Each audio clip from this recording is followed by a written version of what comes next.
First time Tiruvannamalai கிரிவலம் போன experience தான் இன்னைக்கு ஷேர் பண்ண போறேன். நம்ம ஃப்ரெண்ட் சரவணன் தான் கூட்டிட்டு வந்தாரு. அண்ட் இங்க இருக்கிற 8 லிங்கம் பத்தி அண்ட் கிரிவலம் பத்தி சொல்லிட்டு வந்தாரு. ஃபர்ஸ்ட் நம்ம ராஜகோபுரத்துல இருந்து நம்ம ஸ்டார்ட் பண்ண போறோம். ஓகே, கிரிவலத்தை ஆரம்பிச்சு 14 கிலோமீட்டர் சுத்தி வந்தோம்னா கடைசியில முடியுது அந்த ஈசான்ய லிங்கம். நம்ம என்ன ஸ்டார்ட் பண்ணவே இல்லை, இப்போ நம்ம வந்து ஆரம்பத்தை நோக்கி போய் கொண்டிருக்கோம். கிரிவலம் பாதை ஸ்டார்டிங்ல இருக்கிற முருகன் கோயில், பெருமாள் கோயில், இரட்டை பிள்ளையார் கோயில்ல சாமி கும்பிட்டு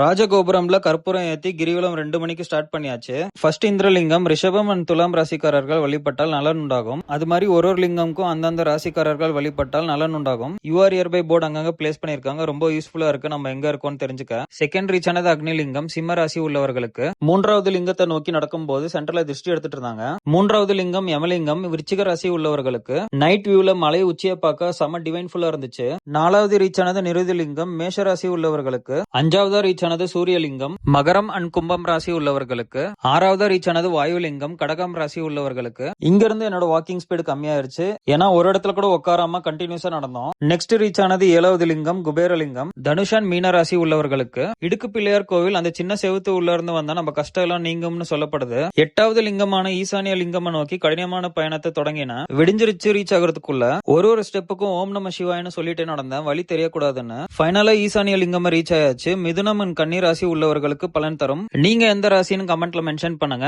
அண்ணாமலையாரோட அருளோட சக்சஸ்ஃபுல்லா கிரிவலத்தை கம்ப்ளீட் பண்ணிட்டேன். ஓம் நம சிவாய.